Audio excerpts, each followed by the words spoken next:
you've helped me to realize that the universe, all the power of the universe is with me when I'm going for my greatest dream.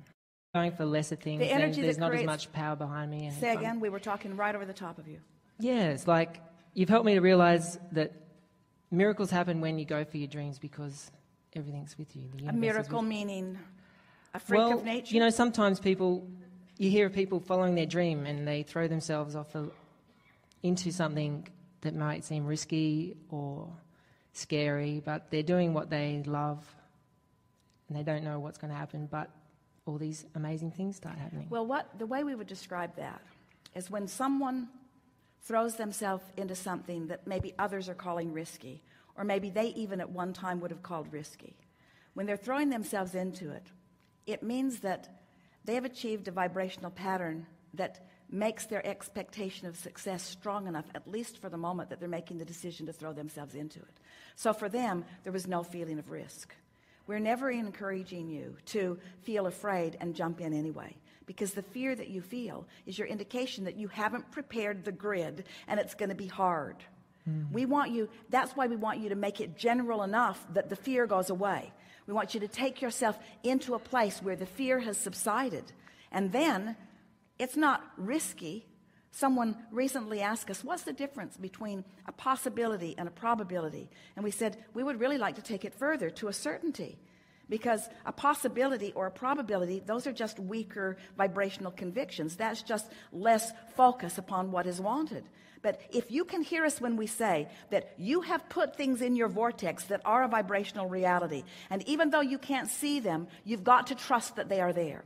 So if you foster the feeling of trust and expectation, if you talk to yourself enough, if you convince yourself that you are worthy and that you came with reason, if you let law of attraction demonstrate to you that it is consistent 100% of the time, if you begin to make the parallels between what you were thinking and feeling and what happened, so that you have this clear association about the way the law of attraction responds to you, as you think and feel purposefully and then watch the way things happen, as you start playing this game deliberately, it's not then a game of trusting something that is unknown. It's a game of knowing something that is absolutely known. The law of attraction is not messing with you. It's not squirrely at all. It is consistent 100% of the time. And so it will help you to teach yourself what this emotion brought and what this emotion brought. There are two ways to know what you're doing with your vibrational frequency. One is what's manifesting, because what's manifesting around you is evidential of what you're doing, what you're putting out vibrationally. But the other way, a pre-manifested way, is by paying attention to the way you feel. So as you begin to comment to yourself, to acknowledge, I'm a thinking being, and I'm offering vibration, and I can feel the resonance in my vibration. I remember sitting in that chair. I remember knowing that I was going to be called on, and then I was called on. I remember feeling the emotion of confidence before I had the evidence of confidence. And thousands of other things that are happening to you every month, that give you that sort of evidence, until you show yourself the universe's response to the vibration that you're offering. That's the way you gain your confidence. You flow it, and then you watch what happens, and you flow it. Esther said to a friend the other day, she really liked the movie Groundhog Day. The first time she saw it, she turned it on somewhere in the middle, and she couldn't figure out what was happening.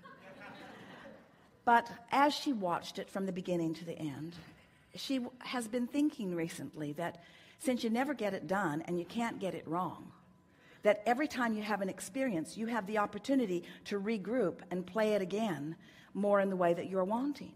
And the way the universe is responding to you, it lets you know, it's giving you feedback. So the conversation that we're having with our friends these days is all about understanding that you are standing here as a vibrating being, emanating a signal, and that you are conjuring or creating a point of attraction that we are lovingly referring to as your grid. And so we say 100% of our attention, if we were standing in your physical shoes, would be, how am I doing right now with my grid? How am I doing right now with my grid? Which would bring this question, how do I feel? A little pensive, not doing so good with my grid. How can I bring it into more general terms? Or how can I change the subject? How can I give myself some relief? How can I soften the vibrational resistance? Because the whole point of the grid, hear this, if you can accept that you have created a vortex, can you? Doesn't it make perfect sense that all that you've lived has put that vibrational version there? It's the only thing that makes sense. If it's the only thing that makes sense. So as you now know that the contents of that vortex are real, and you now know that in order for you to realize it in full manifested form, all you have to do is be up to speed with it, then every time you feel negative emotion, you know you're not up to speed with it, then just do anything you can right now to bring relief from that negative emotion. And you will prepare your grid, so that more and more and more of the contents of your vortex can show themselves to you, so that you do not have to take anybody else's word for what's in there. Good time for a segment of refreshment. Thank you.